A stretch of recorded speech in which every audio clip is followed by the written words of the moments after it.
সবাইকে আমার চ্যানেলে আবারও একবার ওয়েলকাম। এর আগের লেকচারে আমরা ক্লাস 10-এর ভেদ বা ভ্যারিয়েশন এই চ্যাপ্টারটা ইন্ট্রোডাকশন করেছি। সেখানে আমরা ভেদের যা কনসেপ্ট আছে সেগুলো সম্পর্কে ডিসকাস করেছি। এই লেকচারে বা আগামী দিনে যে ভিডিওগুলো আসবে এবার, তাতে আমরা ভেদের যে অনুশীলনী আছে, অনুশীলনী মানে তোমার কোষে দেখি 13, কোষে দেখি 13-র আমরা অঙ্কগুলো করব।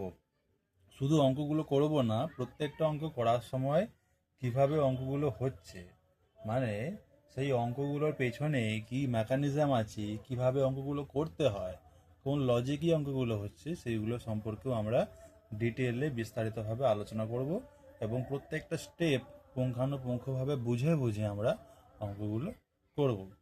ঠিক আছে, চলো শুরু করা যাক। আমরা কোষে দেখি 13-র কোষে দেখি 13-র আমরা ধরো 3-এর দাগের 1-এর অঙ্কটা করব। 3-এর দাগের 1-এর অঙ্কটা করব। কি আছে অঙ্কটা তোমরা পড়ো, সকলের সামনে বইটা খুলে রাখো। বলেছে বিপিন কাকুর ট্যাক্সি 25 মিনিটে 14 কিলোমিটার পথ অতিক্রম করে। একই গতিবেগে ট্যাক্সি চালিয়ে 5 ঘন্টায় তিনি কতটা পথ যাবেন তা ভেদ তত্ত্ব প্রয়োগ করে হিসেব করি। দেখো, এখানে কোশ্চিনটা ভালো করে আগে আমাদেরকে পড়তে হবে।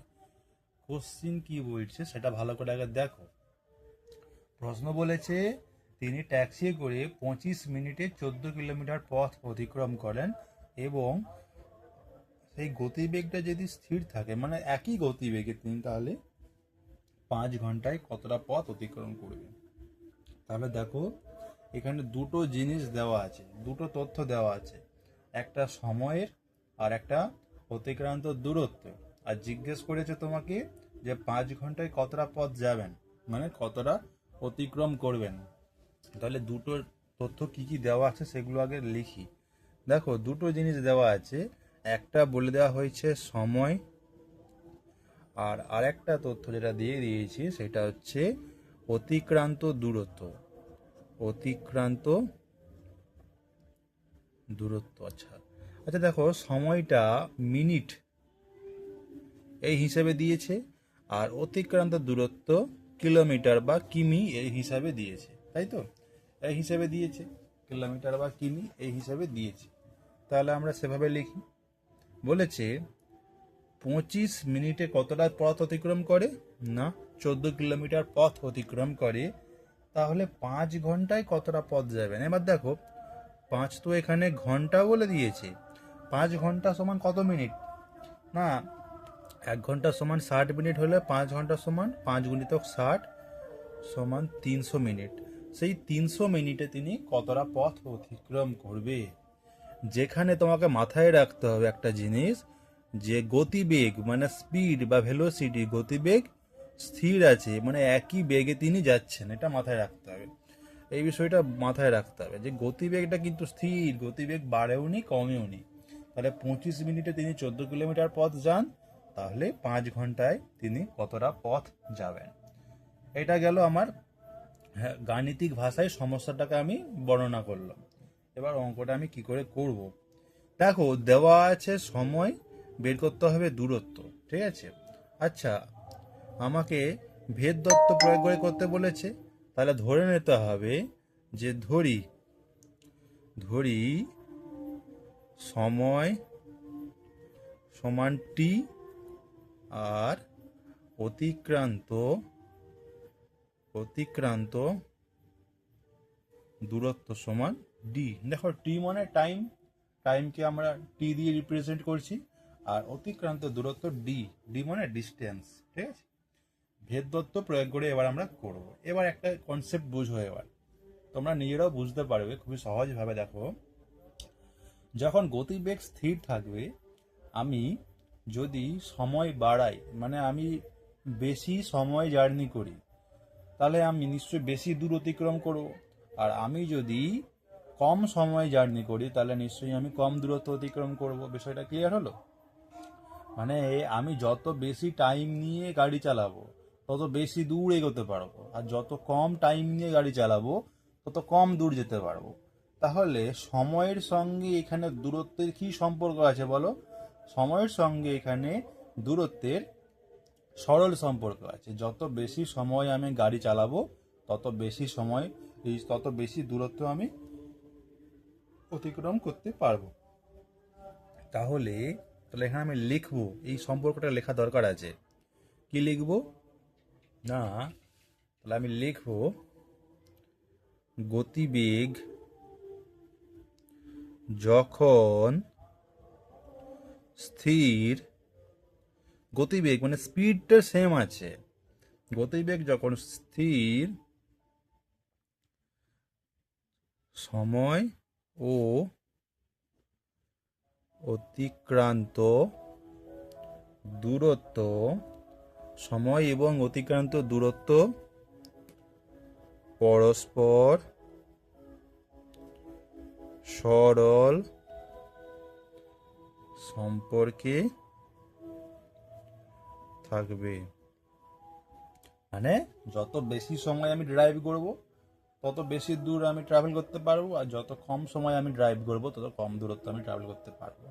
তাহলে গতিবেগে যখন স্থির থাকবে সময় এবং অতিক্রান্ত দূরত্ব পরস্পর সরল, এই যে সরল ভেদ সম্পর্কে থাকবে। এখানে ভেদ শব্দটা লেখা যেতে হবে, সরল ভেদ এই সম্পর্কে থাকবে। তাহলে আমি রিপ্রেজেন্ট করব কিভাবে? আমি ধরে নিয়েছিলাম সময় হচ্ছে আমার টি এবং দূরত্ব হচ্ছে ডি। তাহলে আমি লিখবো সেই জায়গাটায় যে সুতরাং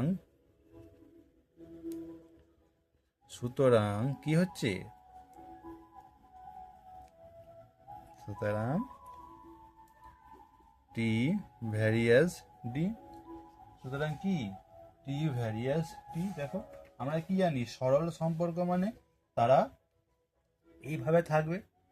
সরল সম্পর্ক মানে কি এভাবে থাকবে, টি ভ্যারিয়াস ডি। ঠিক আছে, লিখলাম এই জায়গাটা। এবার এই ভেদ চিহ্নটাকে তোলার জন্য আমাদের কি করতে হবে বলেছিলাম? টি, এই ভেদ চিহ্নটাকে তোলার জন্য আমি এখানে ধরো সমান চিহ্ন দিতে চাচ্ছি। শুধু ভেদটা তুলে সমান দিলে তো হবে না, এখানে একটা ধ্রুবক আনতে হবে। সেই ধ্রুবকটা ধরলাম কে, আর তার সঙ্গে ডি গুণ হয়ে কে হয়ে গেল, কে আর ডি গুণ করে কে ডি হয়ে গেল। এখানে কে হলো তোমার ভেদ ধ্রুবক, এনে কে হলো ভেদ ধ্রুবক। তাহলে টি সমান কে ডি আমি পেলাম। এইবার এটা একটা ইকুয়েশন, টি সমান কে ডি এখানে পেলাম। বা ঘুরিয়ে যদি আমরা লিখি কে ডি সমান টি, ব্যাপারটা একই, কে ডি সমান টি। সেখান থেকে আমরা কি পাচ্ছি, কে সমান টি বাই ডি। কে সমান কি টি বাই ডি। দেখো কে এর সঙ্গে ডি গুণ ছিল, তাহলে এই ডিটা এই দিকে নেমে এলে টি এর নিচে নেমে যাবে, তাহলে টি বাই ডি হয়ে যাবে। ঠিক আছে, তাহলে ধরো এটা আমি বললাম এক। তাহলে এক নম্বর সূত্রে ঠিক আছে, এক নম্বর সূত্রে টি ও ডি এর মান বসিয়ে পাই। টি আর ডি এর মান মানে এই যে টি কত ছিল 25 আর দূরত্ব কত ছিল ডি মানে 14। তাহলে কে সমান 25 বাই 14, 25 বাই 14 হলো, 25 বাই 14। ঠিক আছে, এইটা এই যে কে কে কি ছিল বলো তো, কে ছিল ভেদ ধ্রুবক, সেই ভেদ ধ্রুবকের মান হলো 25 বাই 14। তাহলে ভেদ ধ্রুবকের মানটা আমরা বের করলাম। ঠিক আছে, আচ্ছা গেল। এরপর আমরা কি করব, কে এর মান পেয়েছি 25 বাই 14। আমরা এই ইকুয়েশনটাকে আবার লিখব। এখন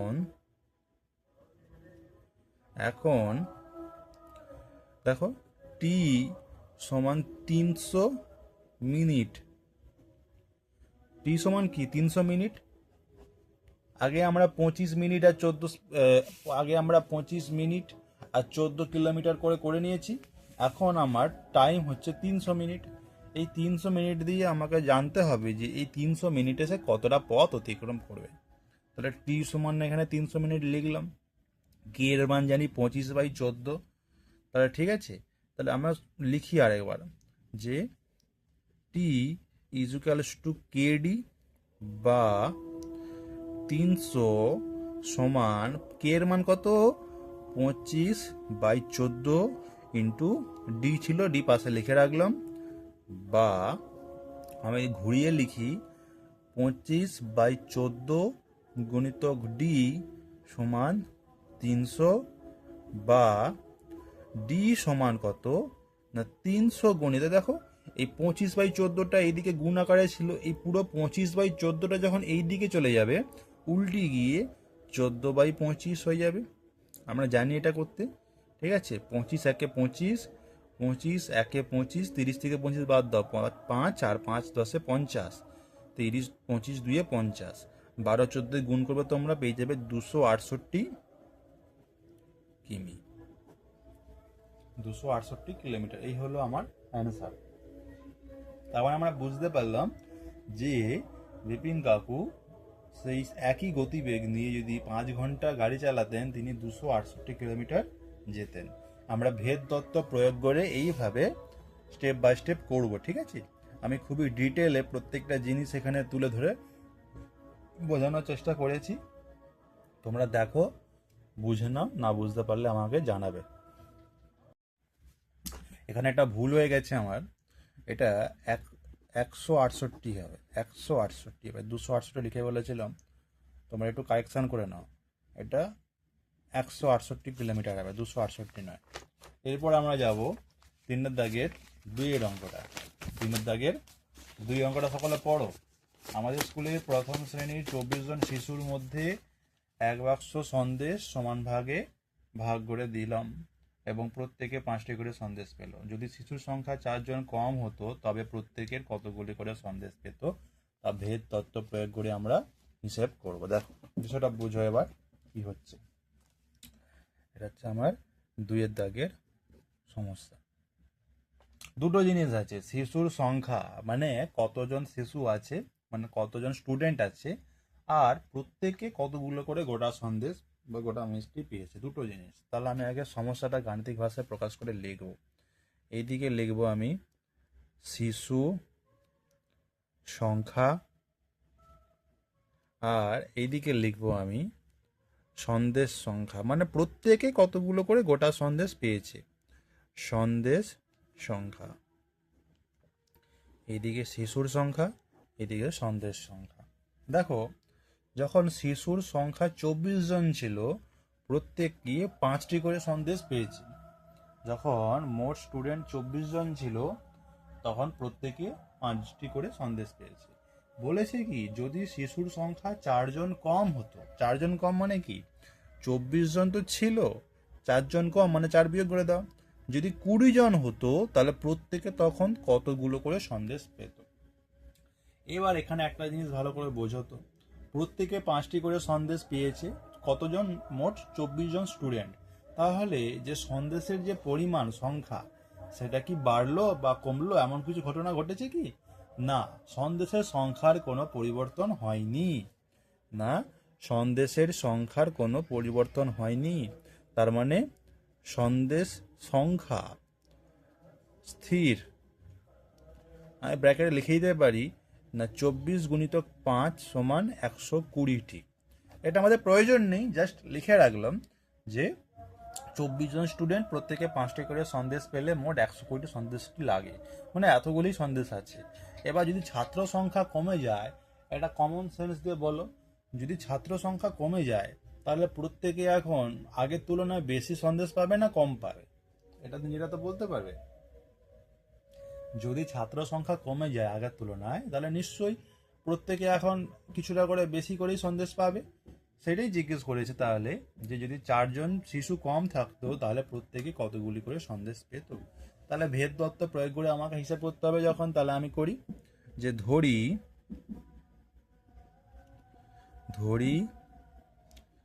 শিশুর সংখ্যা সমান, ধর আমি এক্স ধরে নিলাম, এবং প্রত্যেকের প্রাপ্ত সন্দেশ সংখ্যা, প্রত্যেকের প্রাপ্ত সন্দেশ সংখ্যা মানে প্রত্যেকে কতগুলি করে পেয়েছে না, ওয়াই, প্রত্যেকে ওয়াইটি করে সন্দেশ পেয়েছে। এবার বলো শিশুর সংখ্যার সঙ্গে সন্দেশ সংখ্যা, এই যে দুটো রাশি আছে, এই দুটো রাশির মধ্যে কি সম্পর্ক, না এরা দুজনের ব্যস্ত সম্পর্কে আছে। দেখো শিশুর সংখ্যা বাড়লে প্রত্যেকে কম কম করে সন্দেশ পাবে, আর শিশুর সংখ্যা যদি কমে তাহলে প্রত্যেকে বেশি বেশি সন্দেশ পাবে। তাহলে একটা রাশি কমলে একটা রাশি বাড়বে, একটা রাশি বাড়লে একটা রাশি কমবে। তাহলে মোট মোট সন্দেশ সংখ্যা যখন নির্দিষ্ট, তখন তখন কি হচ্ছে না শিশুর সংখ্যার সাথে সন্দেশ সংখ্যা ব্যস্তভেদে থাকছে বা ব্যস্তভেদে আছে, ব্যস্তভেদে থাকবে বা ব্যস্তভেদে আছে। তাহলে কি হবে না, অতএব এক্স ভ্যারিয়েস, আমরা ব্যস্তভেদে করেছিলাম যে 1/y বা দ্বিতীয় চলরাশিটা রেসিপ্রোকাল বা অনন্যক আমরা লিখব, এক্স ভ্যারিয়েস 1/y হলো, এটা আমরা পেলাম।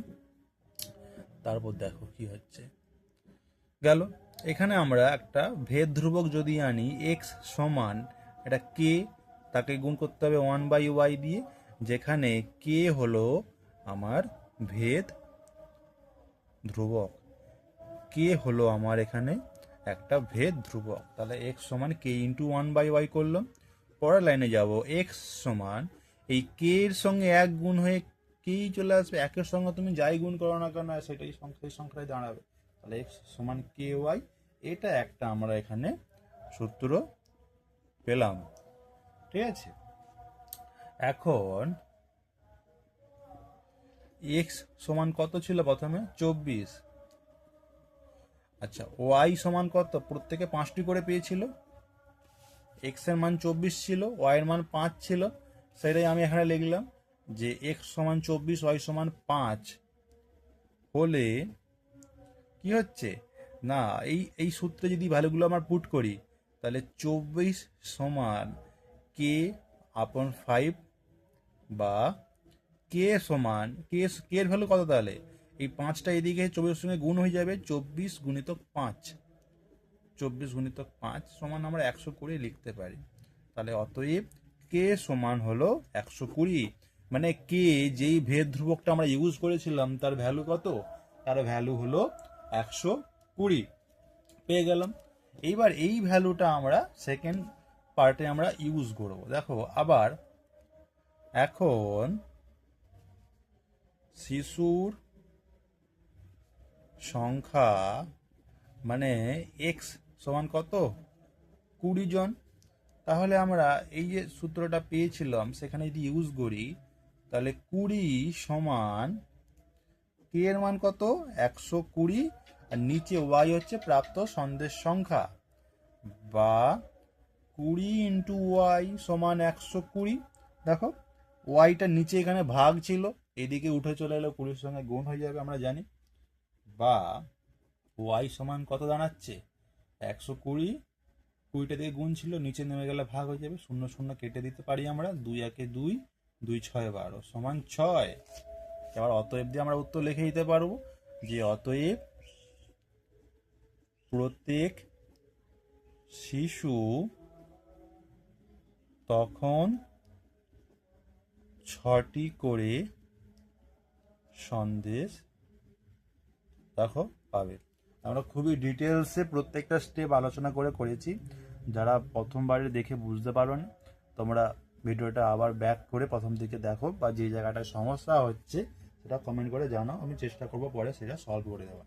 এর পরের অঙ্কটা খেয়াল করো, এর পরের অঙ্কটা দেখো, একটি পুকুর কাটাতে 50 জন গ্রামবাসীর 18 দিন সময় লেগেছে, পুকুরটি 15 দিনে কাটাতে হলে অতিরিক্ত কতজন লোক লাগবে। দেখো ভালো করে পড়ে আমি যদি দেখি বুঝতে পারবো এখানে দুটো রাশি দেওয়া আছে। একটা রাশি হলো গ্রামবাসীর সংখ্যা, মানে কতজন লোক কাজ করছে বা জনসংখ্যা। আর একটা বলে দেওয়া হয়েছে দিন, মানে সময়ের পরিমাণ, মানে একটা লোক সংখ্যা আর একটা সময়ের পরিমাণ বা দিন সংখ্যা। এখানে দেখো কাজের যে পরিমাণ সেটা কিন্তু স্থির, ঠিক আছে। একটি পুকুর কাটাতে হবে, সেই পুকুর কতটা বড় হবে সেটা নির্দিষ্ট। পুকুরটা ছোট হবে না বড় হবে না, একটা মাপ বলে দেওয়া হয়েছে, সেই মতো কাটতে হবে। শুধু এখানে দুটো জিনিস চেঞ্জ হচ্ছে, এক গ্রামবাসীর সংখ্যা আর এক সময়ের পরিমাণ। তাহলে এই দুটো রাশিকে আমরা লিখি গাণিতিক ভাষায়, সমস্যাটা আমরা প্রকাশ করি। দেখো একটা জিনিস হচ্ছে গিয়ে তোমার সময়। আচ্ছা দেখো জিজ্ঞেস করেছে কতজন গ্রামবাসী লাগবে আরো, তাহলে গ্রামবাসীর সংখ্যা জিজ্ঞেস করেছে মানে সেটাকে আমরা ডান দিকে লেখার ব্যবস্থা করব, আর এদিকে লিখে দেবো আমরা লোক সংখ্যা। আচ্ছা সময়টা আমার এখানে দিনে বলে আছে, তাহলে দিন ব্র্যাকেটে লিখে রাখবো যে সময়টা দিনে আছে। গেল, এতটা বুঝতে পারলাম। এবার দেখো কি বলেছে, 50 জন লোকের 18 দিন সময় লাগে, তাহলে 18 দিনে কাজটা কমপ্লিট করবে কতজন মিলে? 50 জন লোক মিলে। মানে তাদেরকে 18 দিন টাইম দেওয়া হলে 50 জন লোক কাজটি কমপ্লিট করে নেবে। 18 দিন টাইম দেওয়া হলে 50 জন লোক কাজটি কমপ্লিট করে নেবে। যদি এই কাজটা 15 দিনে করতে হয়, মানে টাইমটাকে কমিয়ে দেওয়া হলো, তাহলে জিজ্ঞেস করেছে আরো নতুন কতজন লোক লাগবে, কিন্তু নতুন মানে কতজন লোক লাগবে সেটা বের করার আগে আমাদেরকে জানতে হবে যে মোট কতজন লোক লাগবে, কারণ 50 জন তো আছে অলরেডি। তাহলে আমাকে জানতে হবে যে 15 দিনে করতে গেলে কতজন লোক লাগবে, সেখান থেকে 15 যদি আমরা পরে মাইনাস করে দিই তাহলে আমরা অ্যান্সারটা পেয়ে যাব। তাহলে আমাদের এখন জানতে হবে 15 দিনে কাজটি করতে গেলে কতজন লোক লাগবে, যেখানে আমার কি আছে না কাজের যে পরিমাণ স্থির, কাজের পরিমাণটা কিন্তু চেঞ্জ হবে না, বোঝা গেল? কাজের পরিমাণটা কিন্তু চেঞ্জ হচ্ছে না। এই গেল আমার গল্পটা। এবার আমি এখানে লিখব, সম্পর্কটা লিখব যে কাজের পরিমাণ যখন স্থির সেক্ষেত্রে কাজের পরিমাণ যখন স্থির সেক্ষেত্রে সময়ের বা টাইমের সঙ্গে কি হচ্ছে লোক সংখ্যা বা শ্রমিক সংখ্যা বা জনসংখ্যা, লোক সংখ্যা কি সম্পর্ক থাকবে? সময় যদি আমি বেশি দিই, একটা কাজ করতে ধরো বলা হলো তোমাকে 1 বছর টাইম দেওয়া হলো, তাহলে নিশ্চয়ই তোমার লোক কম লাগবে। আমি কম লোক খাটিয়েও আমি অল্প অল্প করে 2-4 জন লোক লাগিয়ে করতে পারবো। কিন্তু ধরো বলা হলো সেই কাজটাই তোমাকে 1 সপ্তাহের মধ্যে কমপ্লিট করতে হবে, তাহলে তোমার নিশ্চয়ই লোক বেশি লাগবে। তাহলে যখন কাজের পরিমাণটা স্থির আছে, সময়ের সঙ্গে লোক সংখ্যা ব্যস্ত সম্পর্কে থাকবে। দেখো আগে এরকম কোথাও দেখো ব্যস্ত সম্পর্ক ছিল বা ব্যস্ত ভেদে ছিল, সে একই জিনিস, ব্যস্ত সম্পর্কে বা ব্যস্ত ভেদে থাকবে। এবার আমি করব ভেদ তত্ত্ব প্রয়োগ করব। ধরি সময় সমান টি আর লোক সংখ্যা সমান, ধরো আমি লোক সংখ্যাকে ধরো আমি এক্স ধরলাম, ঠিক আছে। তাহলে সময়ের সঙ্গে যেহেতু লোক সংখ্যা ব্যস্ত সম্পর্কে আছে, তাহলে টি ভ্যারি অ্যাজ 1/x হবে। এরকম আমরা আগেও করেছি, যখন ব্যস্ত ভেদে থাকে সেক্ষেত্রে রেসিপ্রোকালটা দিয়ে আমরা ভেদ প্রকাশ করি। তাহলে টি ভ্যারিজ অ্যাজ 1/x হয়ে গেল। বা টি সমান একটা ভেদ ধ্রুবক আনতে হবে, তার সঙ্গে 1/x যেমন গুণ করতে হয় তেমন গুণ করব। টি হলো আমার এখানে ভেদ ধ্রুবক, এই গেল। বা টি সমান এখানে কে এর সঙ্গে উপরে 1 গুণ হবে, কেই আসবে বাই এক্স। বা কে সমান এক্স এর সঙ্গে টি গুণ হলে টি এক্স। দেখো এক্স নিচে ছিল, উপরে উঠে টি এর সঙ্গে গুণ হয়ে গেলে টি এক্স হয়ে যাবে, এগুলো আমরা জানি। ব্যাস, তাহলে কে সমান টি এক্স, এই জিনিসটা আমরা পেলাম।